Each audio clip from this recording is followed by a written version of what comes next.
Well, I would just say that, yeah, I mean, to go back to Ancient Angels, or that was, well, I should say that we actually, my buddy and I, Brian, who goes by Demon Racers, we actually Yeah, created a yeah. movie called Ancient Angels. And that was the whole point of making that was basically to show that the stories of these megaliths, there is a biblical explanation for them.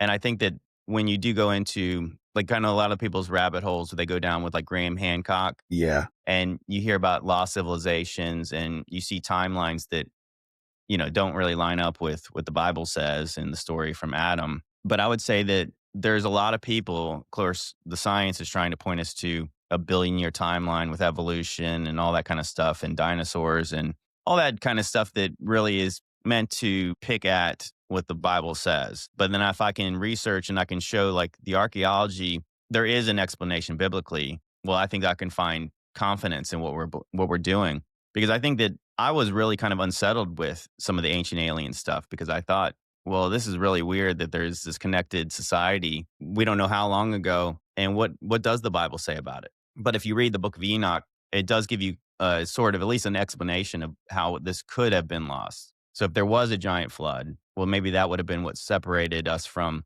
that history of those megaliths. But the Book of Enoch tells of these angels, these watchers came down and they taught men all kinds of knowledge of things like metalworking, the arts of war, witchcraft, even cosmetics and things like that, astrology. And I'm like, that really makes a lot of sense because if you've ever looked up in the sky, tried to look up at the constellations, I was always really curious about how did these people separated by thousands of miles and thousands of years see the same signs in the heavens? Well, it makes sense to me that somebody told them what they were looking at Yeah. and they were told them what it meant. And that's why the zodiac, the stars, kind of that as above, so below, is something that you kind of research and you see that like these ancient people saw that. And I'm not saying that's biblical, but I'm saying that in the same way that these like Greek mythology and Roman mythology comes from a true place. I'm not saying it's true per se, but it does come from a different perspective. And it kind of makes sense in the story of the Tower of Babel that you have all these nations getting separated,